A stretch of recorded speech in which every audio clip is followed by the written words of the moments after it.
दोस्तों आज की इस वीडियो में हम लोग एक बहुत ही इंपॉर्टेंट और बहुत ही कमाल की नोवेल को डिस्कस करेंगे जिसका नाम है ग्रेट एक्सपेक्टेशंस। इस नोवेल को लिखा था विक्टोरियन नोवेलिस्ट चार्ल्स डिकेंस ने और इस पर मैं पहले भी वीडियो बना चुका हूं, लेकिन इस वीडियो में मैं इसको डिटेल से डिस्कस करूंगा।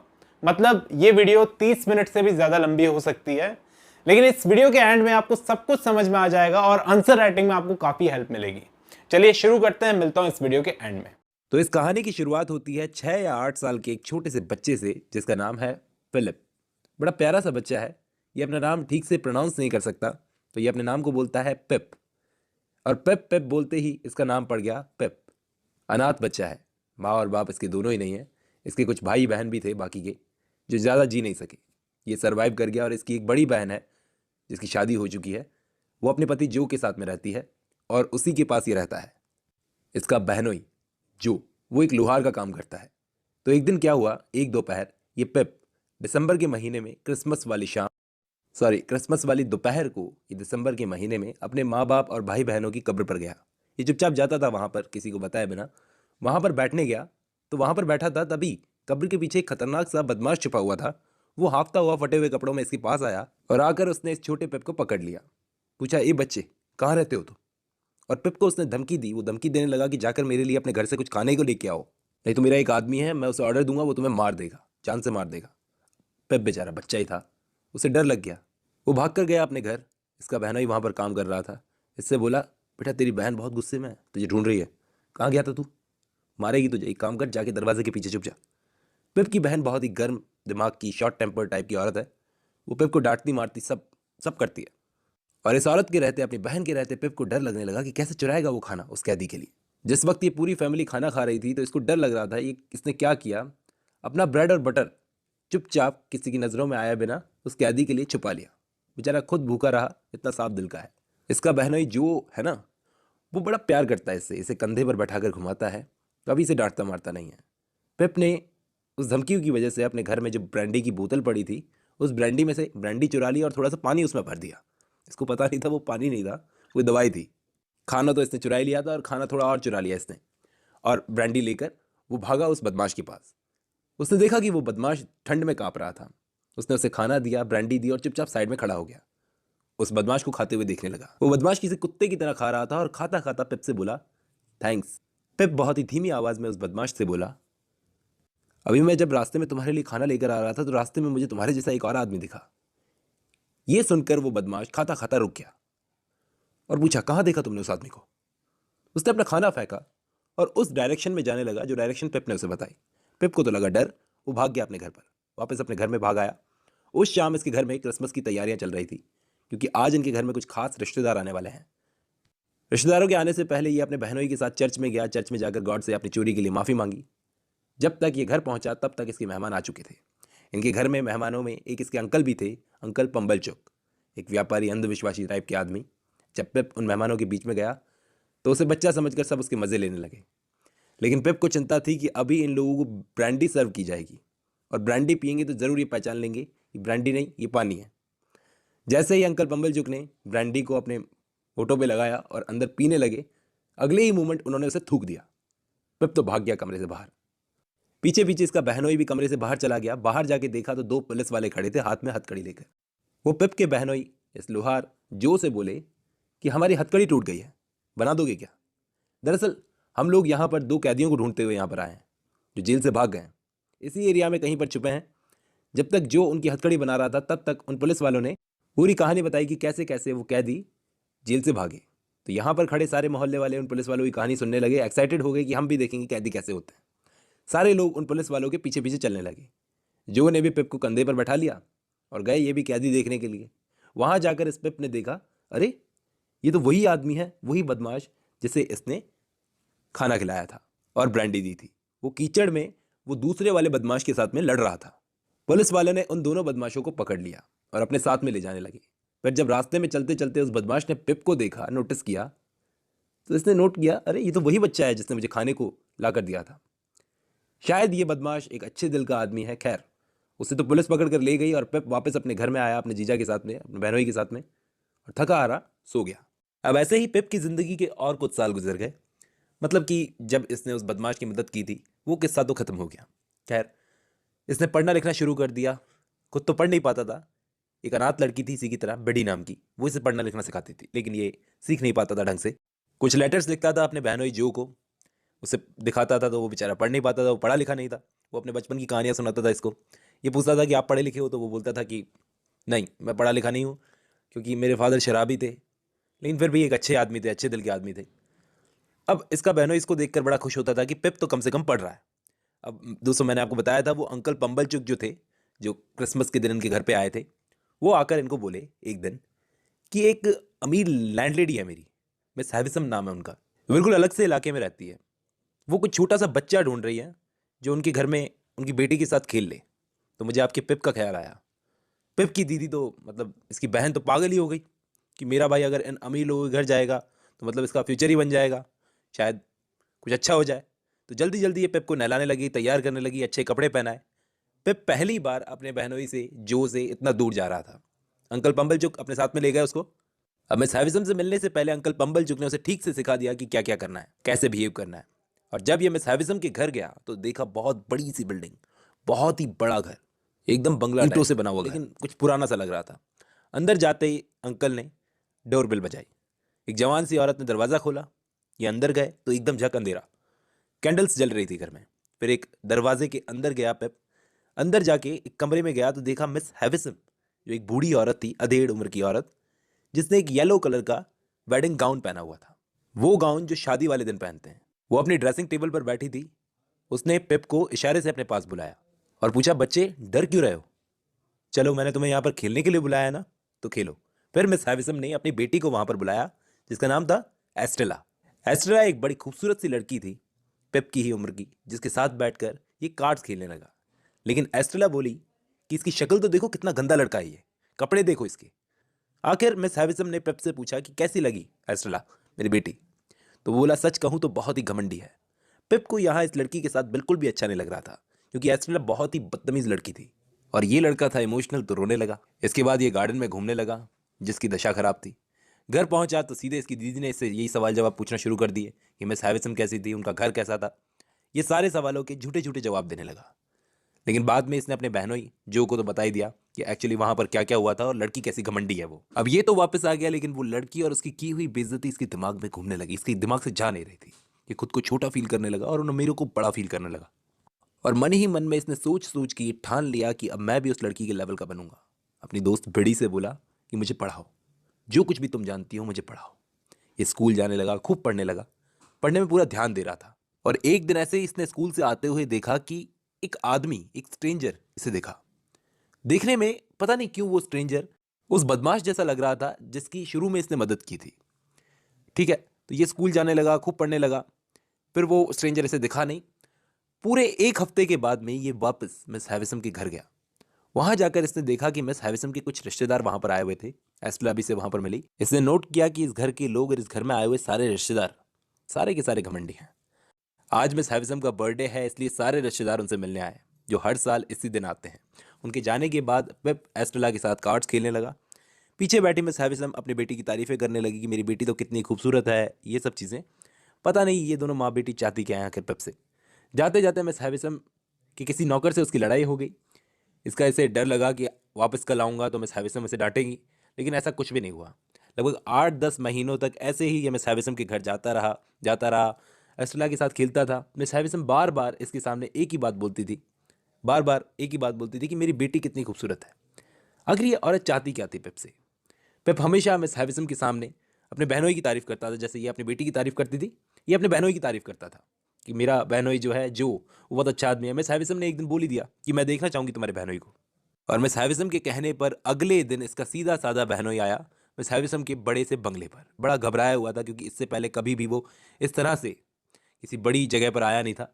मिस हैविसम जब सवाल जवाब इससे पूछने लगी तो बड़े अजीब ढंग से ये बोलने लगा, जिससे पिप को बड़ी शर्म सी आने लगी। आखिर मिस हैविसम ने पूरी बात खत्म करने के बाद में बोल ही दिया पिप को कि ये लो तुम्हारे पैसे, और आज की बाद यहाँ आने की ज़रूरत नहीं है। और इसके बाद ये और इसका बहनोई दोनों वापस आ गए। अब क्या हुआ इसके बाद पिप के साथ में? पिप जो इतनी छोटी छोटी बातों में बुरा मान जाता है, जब मिस हैविसम ने इतनी बड़ी बात बोल दी, वहां से मिस हैविसम के घर पर जो इसको इतना सुनने को मिला, इतना सुनाया, वो सब इसके दिमाग में बैठ गया। ये सोचने लगा कि क्या फ्यूचर है मेरा इस जगह पर रहकर, मेरे बहनों जो के साथ रहकर, जो खुद ही पढ़ा लिखा नहीं है, मुझे क्या बनाएगा। उसे अब अपना ये घर अच्छा नहीं लगता था, छोटा सा घर, ये अपने बहनों का लोहार वाला काम बिल्कुल अच्छा नहीं लगता था। जो चीज़ इसे पहले खुशी देती थी, वो सब एक्टिविटीज़, वो सब चीज़ें एस्ट्रेला से मिलने के बाद इसे परेशान करने लगी थी, क्योंकि वो हर उस चीज़ को एस्ट्रेला के नज़रिए से देखने की कोशिश करता कि एस्ट्रेला जब इन चीज़ों को देखेगी तो उसे कितनी घिन आएगी ये सब चीज़ें देखकर। ऐसे ही वो मारा मारा फिरने लगा। इस वक्त तक भी इसका बहनोई जो इसके साथ था इसे खुश करने की कोशिशें कर रहा था। इसके गांव का जो स्कूल था उसमें पढ़ाई करने का टाइम इसका खत्म हो गया था, लेकिन तब भी ये जानबूझकर वहाँ पर जाता था, क्योंकि इसकी भूख मिटी नहीं थी। आज़ाद होकर ये पढ़ना चाहता था। इसने अपने बहनोई जो को भी पढ़ाना शुरू कर दिया था संडे टू संडे, इसलिए ताकि सोसाइटी में जब ये किसी के साथ में बैठे उठे जो के साथ में तो इसे शर्म ना आए। अभी भी इसके मन में एक स्ट्रांग इच्छा थी कि ये एक बार मिस हैविसम के घर पर जाए। इसने अपने जीजा से भी बात की कि उसके घर होकर आऊँ, लेकिन कहीं वो ये ना सोचे कि मैं कुछ मांगने आया हूँ। फिर भी ये मिस हैविसम के घर गया, घर की तरफ बढ़ा। घर की नौकरानी उसे जब मिस हैविसम के रूम में लेकर गई तो उसे देखकर तुरंत ही मिस हैविसम बोली कि अगर तुम कुछ मांगने आए हो तो कुछ नहीं मिलेगा, पहले बता देती हूँ। वो बोला मैं कुछ मांगने नहीं आया हूँ, बल्कि आपके हालचाल जानना आया हूँ। लेकिन फिर मिस हैविसम समझ गई कि एस्ट्रेला से मिलने आया है, देखने उसे। फिर मिस हैविसम हंसते हुए बोली कि तुमने तो उसे खो दिया, वो तो बेटा अब्रॉड चली गई पढ़ाई करने के लिए। ये थोड़ा निराश हो गया, डर गया, वहाँ से चला आया। आज इसका दिन ही खराब था। इसने क्या देखा कि एक लोहे की रॉड से इसकी दीदी के सर पर किसी ने हमला किया था अंधेरे में। उस रात इसे समझ में नहीं आ रहा था कि इसकी लाइफ में ये सब हो क्या रहा है। मेरी दीदी ने किसी का क्या बिगाड़ा था, पुलिस तो कुछ कर नहीं पाएगी, इसे ही कुछ करना पड़ेगा, टाइम वेस्ट करेगी पुलिस तो बस। अब लोहे की रॉड दिमाग पर लगने की वजह से इसकी दीदी का ब्रेन डैमेज हो गया था। वो कांप रही थी, कुछ भी बोलने की हालत में नहीं थी, पागल सी हो गई थी, ठीक से किसी से बात भी नहीं करती थी। इस वक्त वो जो लड़की थी बिडी, उसने इसकी दीदी की काफ़ी केयर की, उसकी सेवा की। अब एक दिन जब ये पेप बिडी के साथ में वॉक कर रहा था, तब इसने बिडी को बताया कि यार बिडी, मुझे ये हमारा लोहार वाला काम बिल्कुल पसंद नहीं, अच्छा नहीं लगता। मैं बड़ा आदमी बनना चाहता हूँ, इतना लायक बनना चाहता हूँ कि उस एस्ट्रा को दिखा सकूँ कि हम लोग इतने कॉमन नहीं जितना वो समझती है। बिडी सब कुछ सुन रही थी देखते देखते। आखिर जब उसने पूरी बात खत्म कर ली तो उसे बुरा लगा, और उसने इस पेप से पूछा कि तुम एस्ट्रेला की इतनी बुराइयां क्यों कर रहे हो? क्या तुम्हारा मकसद ये है कि उसे नीचा दिखाकर ग्रेट बनना चाहते हो? तो कुल मिलाकर इस पेप की अपनी लाइफ को लेकर एक्सपेक्टेशंस जो थी वो बहुत बढ़ गई थी।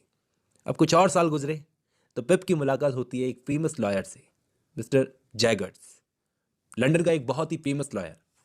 उससे इसकी मुलाकात हुई। उसने पेप को बताया कि कोई अनजान आदमी है जिसने तुम्हारे लिए कुछ पैसे दिए हैं कि तुम अब्रॉड जाकर पढ़ सको, अपनी पढ़ाई पूरी कर सको। लेकिन उस अनजान आदमी की एक शर्त है, तुम कभी अपना नाम ये पेप से बदलकर कुछ और नहीं रखोगे, चेंज नहीं करोगे। पेप सोचने लगा कि आखिर कौन हो सकता है। काफ़ी देर सोचने के बाद उसके दिमाग में आई मिस हैविसन। हाँ, वही हो सकती है।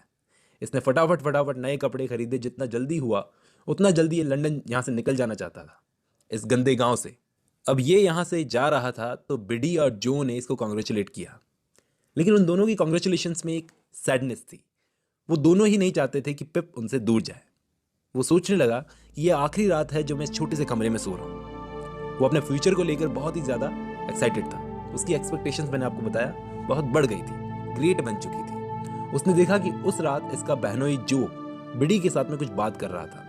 वो दोनों बहुत दुखी थे कि पिप उनसे इतना दूर जा रहा है, लंदन जा रहा है। लेकिन पिप को भी जल्दी से जल्दी इस गांव से निकलना था, और आखिर पिप उस अपने गांव को छोड़कर गंदे किरकिरे लंदन में पहुंच गया। वो पहुंचा मिस्टर जैगर्स के ऑफिस में। सबसे पहले तो ऑफिस की दशा बहुत ही खराब थी। वहां उनके गरीब गंदे दुखी कस्टमर्स बैठे हुए थे, मिस्टर जैगर्स का इंतजार कर रहे थे। मिस्टर जैगर्स अभी आए नहीं थे। जैसे ही वो अंदर आए तो उन्होंने सबसे पहले चेक किया कि किस किस कस्टमर ने उन्हें पैसे दे दिए। उनके आदमी मिस्टर पॉकेट को, उसी का केस आगे बढ़ेगा, बाकियों का केस आगे नहीं बढ़ेगा। फिर जब उन्होंने पिप को देखा तो उसे सलाह दी कि तुम जाकर मिस्टर मैथ्यू पॉकेट के बेटे के साथ में बर्नार्ड इन में रहोगे, ठीक है? और इसके बाद पेप लंदन में रहने लगा। अब लंदन आने के बाद पेप बर्नार्ड इन में रहने लगा। लोगों ने इससे बोला, भाई यहाँ किसी का भरोसा मत करना, तुझे लूट भी सकते हैं, तेरा मर्डर भी हो सकता है, यहाँ रॉबरी खूब होती है, यहाँ पे अपना पैसा प्रॉफिट के लिए आदमी कुछ भी कर सकता है, यहाँ किसी से दुश्मनी मत लेना। लोग थोड़े सनकी हैं यहाँ के। जब ये इन में गया तो इसने देखा कि इन एकदम सड़ रहा था। वहाँ ये मिस्टर मैथ्यू पॉकेट के बेटे से मिला। उसे देखते इसने उसको पहचान लिया। सालों पहले मिस हैविसन के घर पर इसकी किसी से लड़ाई हुई थी, आपको याद होगा। उस घर में इसी से इसकी लड़ाई हुई थी, यही था वो। ये दोनों अच्छे दोस्त बन गए। इस लड़के का नाम था हर्बर्ट, मिस्टर मैथ्यू पॉकेट का बेटा। ये इसको बोला कि मेरे पिताजी यानी कि मिस्टर मैथ्यू पॉकेट वो मिस हैविसन के कज़न है। और इसने पेप को एक सच्चाई बताई यहाँ पर कि ये जो एस्ट्रेला थी ना, एस्ट्रेला, वो मिस हैविसम की खुद की बेटी नहीं है, बल्कि गोद ली हुई बेटी है। मिस हैविसम की तो शादी नहीं हुई। एक्चुअली जिससे वो शादी करने वाली थी, शादी वाले दिन वो आदमी से धोखा देकर भाग गया। इसलिए वो पागलों की तरह शादी वाले दिन से वेडिंग ड्रेस पहनकर बैठी हुई और एस्ट्रेला के जरिए वो मर्दों से बदला लेती है। पिप सब कुछ सुन रहा था। उसके समझ में आ रहा था कि क्यों बचपन में मिस हैविसम उसे बार बार बोलती थी कि मेरी बेटी इतनी खूबसूरत है, मेरी बेटी इतनी खूबसूरत है। पिप को हर्बर्ट की बातें, हर्बर्ट का ये खुला हुआ दिमाग, उसकी ये पर्सनैलिटी काफ़ी अच्छी लगी। उसने हर्बर्ट को अपने बैकग्राउंड के बारे में बता दिया, वो बोला कि भाई प्लीज़ यार मेरे गाँव के तौर तरीके सुधरवा दे, मैं लंदन में रहने लायक हो जाऊँ, ऐसा बना दे। तो हर्बर्ट ने उसका नाम पूछा तो बोला फिलिप नाम है मेरा। इसने पिप नहीं बताया अपना नाम, फिलिप बताया। अब डिनर करते करते हर्बर्ट ने मिस हैविसम की सारी स्टोरी पिप को सुनाई। मिस हैविसम एक अमीर बाप की बिगड़ी हुई बेटी थी। फादर शराब बनाते थे उनके। माँ तो बहुत कम एज में गुजर गई थी उनकी। फिर उसके बाद में उनके फादर ने चुपचाप खाना बनाने वाली कुक से शादी कर ली और उनका एक बेटा भी हो गया। लेकिन वो बेटा सही नहीं निकला। मिस हैविसम से भी ज़्यादा बिगड़ैल निकला वो बेटा। तो मिस हैविसम के फादर ने क्या किया, उस बेटे को तो कुछ भी नहीं दिया, मिस हैविसम को सब कुछ देकर चले गए। इसके बाद उनका भाई नाराज़ हो गया। मिस हैविसम को एक लड़के से प्यार हुआ। वो लड़का उनके भाई का ही भेजा हुआ था, मिस हैविसम के सौतेले भाई का भेजा हुआ था। वो आदमी शादी वाले दिन भाग गया उनको छोड़कर। तभी वो पागल पागल सी रहती है और उनकी इसी पागलपन की वजह से उनके सारे रिलेशंस खत्म हो गए लोगों से। उनको बस यही लगता है कि सारे के सारे उनकी प्रॉपर्टी हथियाना चाहते हैं, छीनना चाहते हैं। और भाई मैंने ये सब कुछ तुझे इसलिए बताया है क्योंकि मेरा दिमाग खुला हुआ है, मैं ये सब मैं मानता नहीं हूँ। मुझे मिस हैविसम के बारे में जो कुछ पता था मैंने सब कुछ बता दिया और ये बातें कभी अपने बीच में अब नहीं आएगी। और तू कभी भी ये जानने की, ये पूछने की मुझसे कोशिश नहीं करेगा कि तेरे लिए, ये तेरा लंदन में रहने के लिए खर्चा कौन कर रहा है, पैसे कौन दे रहा है और क्यों दे रहा है, ये सब मुझसे मत पूछना। पिप मान गया। लेकिन पिप दिमाग में ठान चुका था कि मिस हैविसम ही है जो कहीं ना कहीं इसकी पढ़ाई के लिए खर्चा कर रही है लंदन में। अब कुछ दिन और गुजरे लंदन में रहते रहते, तो मैथ्यू पॉकेट बोले, बेटा पिप, मिस्टर जैगेट्स ने कहा है कि तुमको किसी पर्टिकुलर प्रोफेशन के बारे में ट्रेनिंग नहीं दी जाएगी, बल्कि पैसा कमाने के बारे में सिखाया जाएगा, पैसे के बारे में सिखाया जाएगा। और वहीं से पिप की एजुकेशन शुरू हो गई। लंदन में वो लोगों के साथ में रहने लगा, वहीं काम सीखने लगा। वहाँ रहते रहते इसके कुछ दोस्त बन गए, लेकिन दोस्त ऐसे बने जो बहुत ही बड़े घर के थे, शराबी और बिगड़े हुए थे, जिनका साथ इसे ज़्यादा पसंद आता था। ऐसे लड़के जो बड़े घरों से ज़रूर थे, लेकिन वो चीज़ नहीं थी उनमें बिल्कुल भी, वो बिगड़ैल थे। अब जिस आदमी के अंडर ये रह रहा है ना पिप यहाँ पर लंदन में, वो लॉयर मिस्टर जैगर्स। वो मिस्टर जैगर्स लंदन का इतना पावरफुल आदमी है कि क्या बताऊँ। मतलब रात में जब वो सोता है ना, तो अपने सारे खिड़की दरवाजे खुले रख के सोता है, लॉक करके नहीं सोता। और एक गोल्ड की घड़ी पहनता है जो काफ़ी महंगी है, काफ़ी महंगी है, सब जानते हैं। और सारे गुंडे बदमाश लंदन के इस आदमी को जानते हैं, एक भी ऐसा नहीं होगा। लेकिन किसी में इतनी हिम्मत नहीं, इतने गट्स नहीं है कि इस आदमी को लूट सके। इतना पावरफुल आदमी है। पेप इसके साथ में रह रहा है, लेकिन सीखा कुछ नहीं, बस इंप्रेस है ये सब लंदन के लोग और लंदन के तौर तरीके देखकर। तभी एक दिन इसको एक लेटर मिला गांव से। गांव से लेटर लिखा था इसकी दोस्त बिडी ने। उसमें इसने लिखा कि तुम्हारा बहनोई जो है जो, वो तुमसे मिलने आ रहा है लंदन में कल। पेप को पता नहीं क्यों ये न्यूज़ सुनकर बहुत बुरा सा लगा कि अगर मेरे लंदन वाले दोस्त मेरे गंवार जीजा को देखेंगे तो क्या सोचेंगे, अरे मजाक बनाएंगे। और जब इसका बहनोई जो लंदन में आया तो पिप को देखकर बड़ा खुश हुआ, लेकिन पिप उसको देखकर बिल्कुल खुश नहीं हुआ। इसने उस बेचारे को जता ही दिया बातों ही बातों में कि वो गांव से आया है, तो इसे अच्छा नहीं लगा। अब पिप बहुत बड़ा हो गया था। जो बेचारा बोला कि मैं बस तुम्हें ये बताने आया था कि एस्ट्रेला मिस हैविसम के घर में वापस आ गई है, ये बताकर जो ज़्यादा देर उसके पास रुका नहीं, बल्कि वापस गांव लौट गया। वैसे इतना टाइम लंदन में रहते इसको हो गया, लेकिन एक बार भी इसने गांव जाने का नाम तक नहीं लिया। लेकिन जब इसको पता चला कि एस्ट्रेला वापस आ गई है, तो जल्दी जल्दी ये गांव जाने की तैयारियां करने लगा। और गांव वापस जाकर ये अपने घर नहीं गया, अपने बहन बहनोई के पास में नहीं गया, बल्कि डायरेक्टली मिस हैविसम के घर गया। क्योंकि अब ये लंदन जाकर बहुत बदल गया है। इसके शौक बड़े हो गए हैं, लंदन वाले दोस्त इसको मिल गए हैं, वो इसको अपने से लगते हैं और अपने गांव वालों से मिलने में इसको शर्म सी आती है। तो पिप एक बार भी अपने गांव नहीं गया था, लेकिन जैसे ही जो ने इसको बताया कि एस्ट्रेला वापस आ गई है, तो ये अपने गांव गया, लेकिन मिस हैविसम के घर गया, अपने घर नहीं गया। तो पिप जब मिस हैविसम के घर पहुंचा तो इसने एस्ट्रेला को देखा, जो अभी अभी फ्रांस से लौटी थी और पहले से ज़्यादा खूबसूरत हो गई थी। ये दोनों गार्डन में एक साथ घूमने लगे, अपना पुराना वक्त याद करने लगे। एस्ट्रेला ने नोट किया कि पिप काफ़ी बदल चुका है और अपने पुराने बचपन के गंदे दोस्तों के साथ नहीं घूमता। एस्ट्रेला बचपन में इसे बहुत रुलाती थी, लेकिन एस्ट्रेला को कुछ याद नहीं है, पिप को सब याद है। वो बोली, मेरे पास तो दिल ही नहीं है, मेरे पास कोई सॉफ्ट कॉर्नर नहीं है, ना सिंपैथी है, ना कोई नॉनसेंस सेंटिमेंट। तो पिप बोला, मुझे तुम्हारा भरोसा नहीं है, तुम झूठ बोल रही हो। इस पिप को लगा जैसे एस्ट्रेला के मन में कोई और है, जिसकी जगह ये कभी नहीं ले सकता। लेकिन जब ये वापस मिस हैविसम के रूम में गया तो मिस हैविसम गुस्से में इसको बोली, बेवकूफ़ लड़के, उसे प्यार करो उसे, वो तुमको हर्ट कर रही है तो क्या हुआ? सच्चा प्यार ब्लाइंड होता है, सवाल नहीं किए जाते इसमें, तुम्हारी तरह लॉजिकल नहीं सोचा जाता इसमें। खुद को सामने वाले के लिए समर्पित कर दो, जैसे मैंने कर दिया। बस जब से ये मिस हैविसम के घर से आया इसके दिमाग में बस यही चलता रहा। मिस हैविसम भी चाहती हैं कि मैं एस्टेला के साथ रहूं। शायद वो मुझे पढ़ा लिखा कर इतना लायक बनाना चाहती है कि मेरी और एस्टेला की शादी हो जाए। अब ये गांव में आया लेकिन अपने खुद के घर नहीं गया, अपने बहन बहनों के पास में। देख लो, ऐसे ही वापस लौट गया ये। लंदन वापस आकर पेप ने अपने दोस्त हर्बर्ट को बताया कि भाई मुझे एस्टेला से प्यार हो गया। लेकिन हर्बर्ट पहले से ये बात जानता था, उसे अंदाज़ा हो गया था। बोला मुझे तो पहले से ही अंदाज़ा हो गया था। हर्बर्ट बोला कि भाई लेकिन इस लड़की से खुद को दूर रखना, एस्टेला से, क्योंकि एस्टेला का बैकग्राउंड ऐसा है कि तेरी लाइफ सिर्फ बर्बादी की तरफ जाएगी। पेप थोड़े टाइम तक ये सोचता रहा कि क्यों हर्बर्ट ने ऐसा बोला। थोड़े टाइम के लिए वो समझ भी गया, लेकिन उसका मन नहीं मान रहा था। हर्बर्ट ने टॉपिक चेंज करते हुए बोला कि मैं भी एक लड़की से शादी करने वाला हूँ, पैसे कमाने लगूंगा तो शादी कर लूँगा। तो ये दोनों साथ में रहते थे लंदन में, अच्छे दोस्त थे। एक दिन पेप को एस्टेला का एक लेटर मिला, जिस लेटर में उसने लिखा कि वो लंदन आ रही है तो उसे लेने आ जाए। मिस हैविसम ने कहा है कि पेप उसे लेने आए। लेटर मिलते ही पेप बावला से पहुंच गया। 5 घंटे पहले ही पहुंच गई ये एस्टेला को लेने के लिए, 5 घंटे पहले। लेकिन टाइम काटना बड़ा मुश्किल हो गया। इसको एक क्लर्क मिला, मिस्टर जैगर्स के ऑफिस में काम करता था, वो भी वकील था। तो वो बोला भाई फ्री है तो चल जेल देखने चलते हैं। तो ये जेल देखने गया। भाई टाइम तो काटना ही था। तो उस टाइम पे लंदन की जेलों में क्रिमिनल्स बहुत ज़्यादा भरे होते थे। जब ये जेल से घूमकर वापस आया तो वहीं का एनवायरनमेंट इसके दिमाग में घूम रहा था, बड़ा डिस्टर्ब सा फील करने लगा।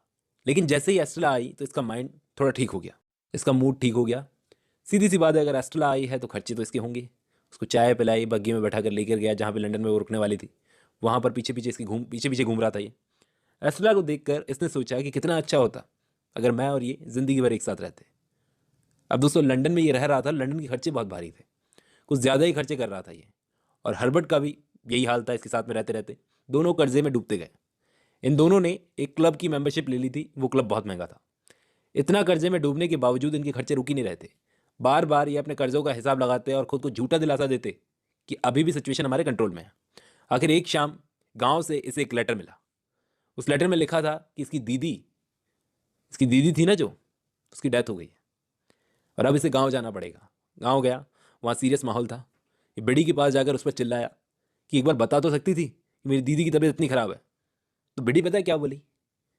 मुझे लगा तुम्हें जानने में क्या इंटरेस्ट होगा, तुम चिंता मत करो, तुम रहो लंदन में, मुझे स्कूल टीचर की जॉब मिल गई है और घर की चिंता मत करना, मैं घर भी संभाल लूँगी, जो का भी ख्याल रख लूँगी।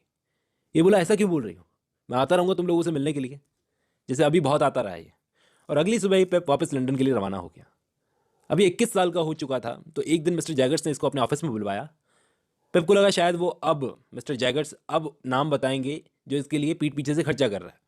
ये तो मान चुका था मिस हैविसम है, लेकिन असल में मिस्टर जैगर्स को ये परवाह थी कि पेप इतना कर्जे में डूबता चला जा रहा है तो उसको कर्जे से निकालने के लिए कुछ तो करना पड़ेगा। उन्होंने पेप को कुछ पैसे दिए कि जाकर अपने कर्जे चुकाओ पहले तो, और तुम्हें अभी भी नहीं बताया जाएगा कि तुम्हारे पीछे से ये खर्चे कर कौन रहा है तुम्हारे लिए।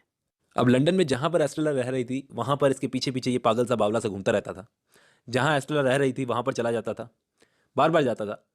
एस्टेला के इस वक्त सबसे करीब यही था लड़कों में, लेकिन ये करीबी रोमांटिक नहीं थी। एस्टेला इसको दोस्त समझती थी। एक्चुअली एस्टेला को मिस हैविसम ने पाल पोस कर ऐसा बनाया था कि जो मिस हैविसम बोलेगी वही वो करेगी, मिस हैविसम की ही बात मानेगी। लंदन में अगर कोई लड़का एस्टेला के करीब भी आता तो इससे बिल्कुल बर्दाश्त नहीं होता था। और एस्टेला के चक्कर में, इसी चक्कर में 2 लड़कों से इसकी लड़ाई हो चुकी थी, हाथापाई वाली। अब ऐसे ही गुजरते वक्त के साथ पेप 23 साल का हो गया। इसने लंदन में पढ़ाई लिखाई तो छोड़ दी थी, ऐसे ही बड़े बड़े शौक हो गए थे इसके।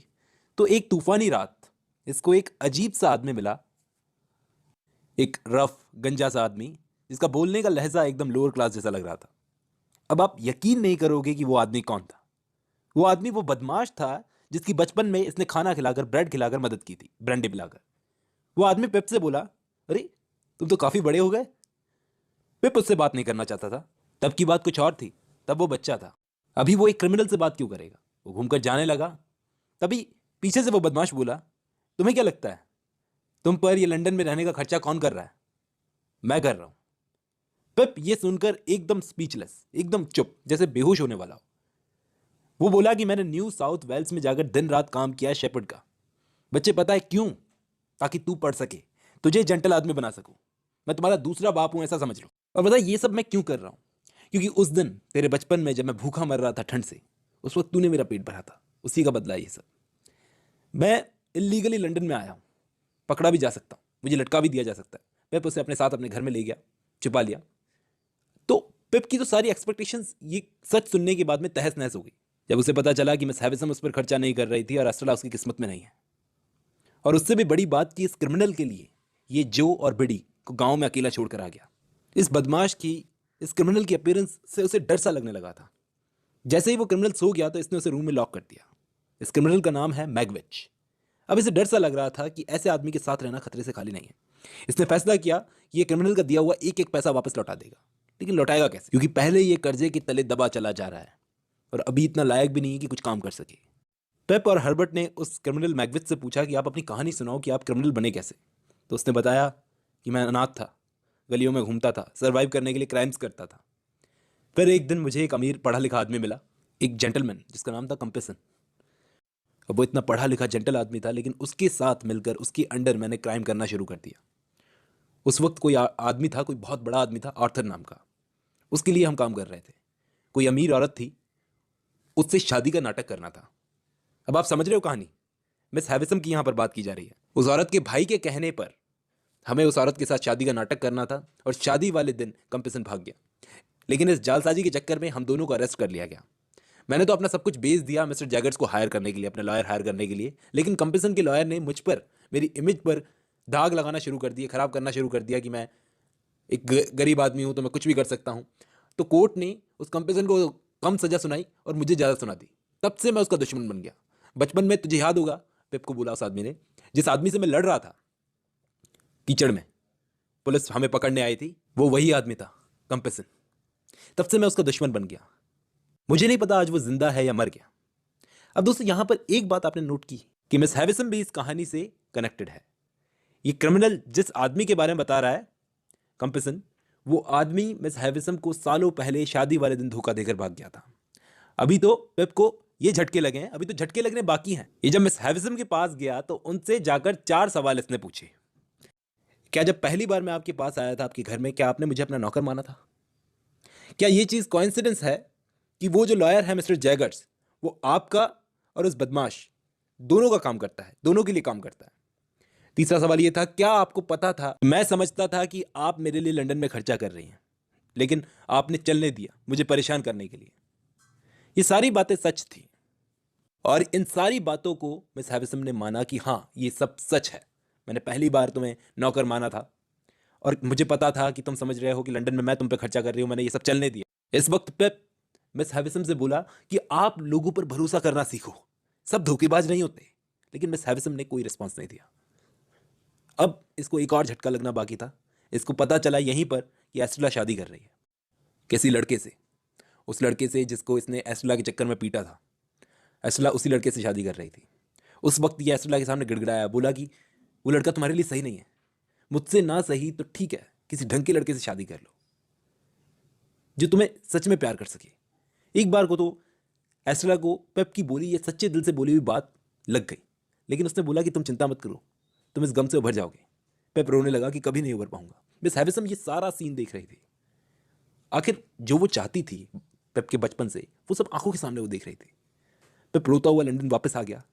होटल में जागते हुए रेस्टलेस पूरी रात बिना सोए उसने गुजारी, लेकिन फिर भी इसे चैन नहीं पड़ा। अब वो क्रिमिनल जैसा भी था, उसने पेप के भले की सोची। पेप जब वापस लंदन गया, उसने हर्बर्ट के साथ मिलकर ठान लिया कि हम लोग इस मैगविच को इस देश से बाहर निकलने में मदद करेंगे, पानी के रास्ते। तो ये लोग लग गए प्लानिंग करने में। पेप को इस मैगविच की बड़ी चिंता हो रही थी। ऊपर से अभी अभी एस्ट्रेला ने इसका दिल तोड़ा था शादी करके, कर्जे में तो ये पहले से ही था। तो कुछ हफ्ते इसके बड़े मुश्किल से निकले।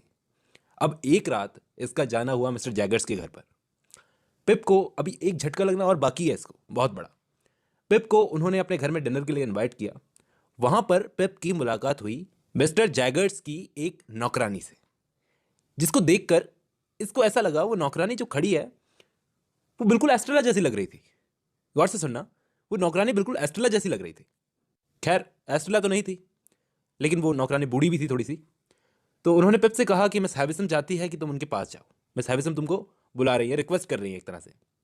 तो ये गया। अगले दिन मिस हैविसम के पास, जो बिल्कुल अकेली हो गई थी, एस्ट्रेला शादी करके चली गई थी, बिल्कुल अकेली हो गई थी, बिल्कुल बदल चुकी थी। उन्होंने पिप से बस इतना ही कहा, बेटा हो सके तो मुझे माफ कर देना। पिप बोला, इसका दिल अभी भी इतना साफ है, इसने बोला कि मैंने आपको अभी माफ कर दिया, क्योंकि आप तो अपनी बात कर रहे हो, मैंने अपनी जिंदगी में बहुत सारी गलतियां की हैं। मिस हैविसम पिप के पैरों पर गिर गई, रोने लगी कि उसने अपने पागलपन में एस्ट्रेला की जिंदगी बर्बाद कर दी, पिप की जिंदगी बर्बाद कर दी, न जाने कितनों की जिंदगी बर्बाद कर दी। एस्ट्रेला को बिल्कुल खुद जैसा बनाया, इंसानी दिल तो उसके पास है ही नहीं एस्ट्रेला के पास में। अब पिप ने मिस हैविसम की ये हालत देखकर पहले तो तरस आ रहा था, लेकिन उसने मौका अच्छा देखकर वो सवाल पूछ डाला जो आप सबके, मेरे, पिप के मन में है कि एस्ट्रेला आपकी बेटी तो है नहीं, तो आपको वो मिली कहां से? तो बोली, मुझे नहीं पता एस्ट्रेला किसकी बेटी है, मिस्टर जैगर्स ने मुझे यहां पर उसको ला कर दिया था। मिस्टर जैगर्स, मेरे वकील मिस्टर जैगर्स ने। तो इसका मतलब यह है कि मिस्टर जैगर्स को सारे राज पता हैं, सबके राज पता हैं। इसको लंदन जाकर पता करना पड़ेगा कि एस्ट्रेला आखिर किसकी बेटी है। इसके बाद वो लंदन जाने के लिए निकल ही रहा था कि पीछे से मिस हैविसम के कपड़ों में आग लग गई, गलती से उनकी वेडिंग ड्रेस में। वो पूरी की पूरी जल रही थी कि पिप ने उन्हें बचाने की कोशिश की, उन पर कूद पड़ा और उनकी पूरी वेडिंग ड्रेस जल चुकी थी। वो बच तो गई, लेकिन पूरी रात बेहोशी की हालत में वो पिप से माफी मांगती रही कि पिप बेटा मुझे माफ कर दो। इसके बाद पिप लंदन गया और लंदन जाकर डायरेक्टली ये बात इसने जैगर्स से पूछी कि एस्ट्रेला आखिर किसकी बेटी है। जैगर्स बोला कि एस्ट्रेला की मां मॉली है। मॉली कौन? उस वकील जैगर्स की नौकरानी। सालों पहले वो अकेली पड़ गई थी, तो वो अपने हस्बैंड से अलग हो गई थी, तो उसकी बेटी को अच्छी जिंदगी देने के लिए मिस्टर जैगर्स ने एस्ट्रेला को मिस हैविसम को सौंप दिया था, क्योंकि मिस हैविसम ने जैगर्स से कहा था सालों पहले कि मुझे एक अनाथ लड़की की जरूरत है, तो जैगर्स ने एस्ट्रेला को सौंप दिया। अब दोस्तों आपको शॉक लगेगा ये जानकर कि ये मॉली का हस्बैंड कौन है, यानी कि एस्ट्रेला की असली मां का हस्बैंड कौन है, एस्ट्रेला का बाप कौन है? वो बदमाश मैगविच। वो बदमाश मैगविच एस्ट्रेला का असली फादर है। अब ये बात पिप ने सोचा कि मैगविच को तो बतानी पड़ेगी, लेकिन वेडनेसडे को वो ये शहर छोड़कर, ये देश छोड़कर जा रहा है। वेडनेसडे की सुबह मैगविच तो एकदम तैयार था, बोला जेल ने मुझे सिखा दिया कि आखिर आज़ादी की क्या वैल्यू है। अब मैगविच को जब पता चलेगा कि उसकी बेटी एस्ट्रेला है, तो उसका क्या रिएक्शन होगा, क्या वो अपनी बेटी से मिल भी पाएगा या नहीं। अब वेडनेसडे को, बुधवार को, ये मैगविच पानी के रास्ते ये देश छोड़कर जा रहा था। इस मैगविच के पिप पर बहुत एहसान थे, तो कम से कम इस पिप का इतना तो फर्ज बनता था कि इस आदमी को इसकी बेटी से एक बार मिलवा दिया जाए, या ये बता दिया जाए कम से कम कि इसकी बेटी जिंदा है। लेकिन उससे पहले ही मैगविच का दुश्मन कंपिसन वो वहां पर आ गया और बीच समुद्र में इस मैगविच और उसके दुश्मन कंपिसन की लड़ाई होने लगी। वही लड़ाई जो इस कहानी की शुरुआत में दो बदमाशों में हुई थी, आज यहां पर हो रही थी। आखिर कंपिसन की लाश मिली पानी में, मैगविच को पकड़ लिया गया, अरेस्ट कर लिया गया, वो देश छोड़कर भाग भी नहीं सका। फिर मैगविच का ट्रायल शुरू हुआ। इस पिप ने पूरी कोशिश की कि मिस्टर जैगर्स मैगविच के लिए लड़ें। आखिर मैगविच ना तो देश छोड़कर भाग सका, ना अपनी बेटी से मिल पाया। ऊपर से जेल में पड़े पड़े वो बीमार हो गया, उसकी तबीयत खराब हो गई, वो घायल भी था। और इस वक्त पिप मैगविच की बहुत करीब था, वो उसकी सेवा कर रहा था। आखिर कोर्ट ने मैगविच को गिल्टी माना और उसे मौत की सजा सुनाई गई। पिप ने पूरी कोशिश कर ली, पूरा जोर लगा लिया, लेकिन मैगविच को वो सजा से बचा नहीं सका। मैगविच वीकनेस और बीमारी की वजह से फांसी से पहले ही मर गया। पिप उसके साइड में ही बैठा था जब उसका आखिरी वक्त चल रहा था। आखिरी वक्त में मैगविच चुप था। पिप का एहसानमंद था कि पिप ने उस बुरे वक्त में उसका साथ दिया। और मरने के कुछ पलों पहले पिप ने मैगविच के कान में बोला कि आपकी बेटी जिंदा है, एस्ट्रेला नाम है उसका, और मैं उससे प्यार करता हूं। मैगविच ने पिप का हाथ चूमा और शांति से मर गया। पिप ने उसकी आत्मा की शांति के लिए प्रार्थना की। वो इससे इतना जुड़ गया था मैगविच से इन दिनों में कि मैगविच के जाने के बाद में वो एकदम अकेला सा हो गया। इस जिंदगी में बिल्कुल अकेला हो गया। कर्ज में तो वो पहले ही डूबा हुआ था। मैगविच की डेथ के बाद में इसकी भी हालत खराब हो गई, मतलब ये बीमार पड़ गया, ऐसी हालत हो गई। उस वक्त दो वसूली करने वाले इसको अरेस्ट करने आए थे, लेकिन जब इसके पास आए तो ये उस वक्त बेहोश था। और अगली बार जब इसे होश आया तो इसने क्या देखा? इसने देखा कि इसका बहनोई जो इसके करीब बैठा था, इसके पास, इसकी बीमारी में इसकी सेवा कर रहा था। उस वक्त वो मोमेंट था दोस्तों जब पिप को शर्म आई, क्योंकि जो के साथ इसने पास में बहुत गलत किया।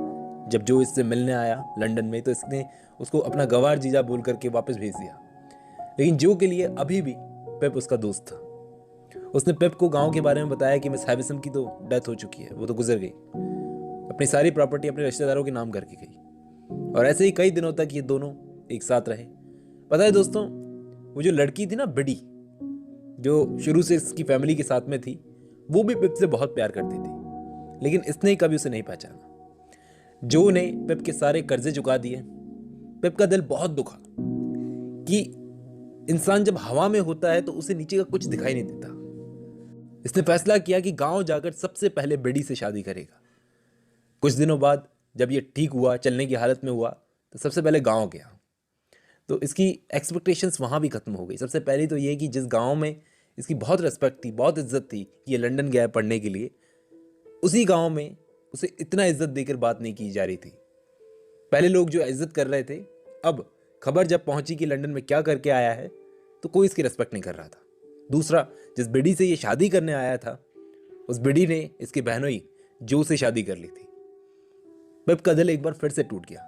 उसने इन दोनों को कॉन्ग्रेचुलेट किया और बोला, तुम दोनों ने जो कुछ भी मेरे लिए किया है उसके लिए थैंक यू, और अब मैं अब्रॉड जा रहा हूँ पैसा कमाने के लिए, ताकि तुम्हारे दिए हुए पैसे तुमको वापस कर सकूँ।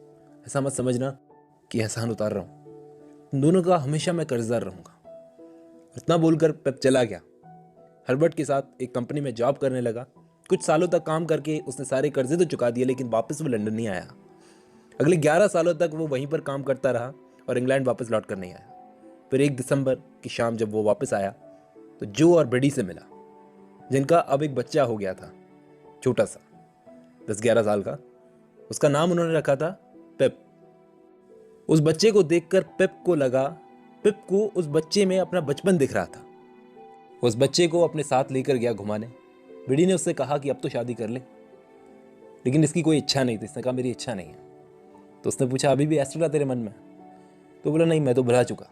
लेकिन एक दिन जब इसे पता चला कि एस्ट्रेला वापस आई है, क्योंकि उसके हस्बैंड की डेथ हो गई, कोई घोड़े से गिर के मर गया था एस्ट्रेला का हस्बैंड, तो ये वैसे ही मिट्टी में वॉक करता करता, मिट्टी के डेलों में, गंदगी में वॉक करता करता एस्ट्रेला के घर के पास पहुंचा। और वहां जाकर वही दीवार इसको वापस दिखी जो बचपन में इसने देखी थी। एक बार फिर इसने एस्ट्रेला को देखा, एस्ट्रेला ने इसको देखा। शायद सफरिंग्स और परेशानियों ने एस्ट्रेला को भी इंसान बना दिया था। उसने आखिर पिप से पूछा, पिप के इतना परेशान होने के बाद आज पिप से पूछा, क्या तुम अब भी मुझसे प्यार करते हो? और यहीं पर ये नोवेल खत्म होती है। इस नोवेल की एंडिंग कुछ इस तरह से होती है दोस्तों कि पिप और एस्ट्रेला साथ में वॉक कर रहे थे और उगते सूरज की रोशनी उन पर पड़ रही थी, और इसी के साथ ये नोवेल खत्म होती है। अब जब आपने ये वीडियो खत्म कर ली है तो मैं उम्मीद करता हूं आपको ये नोवेल समझ में आई होगी। फिलहाल आज की इस वीडियो में बस इतना ही। मिलता हूं नेक्स्ट वीडियो में।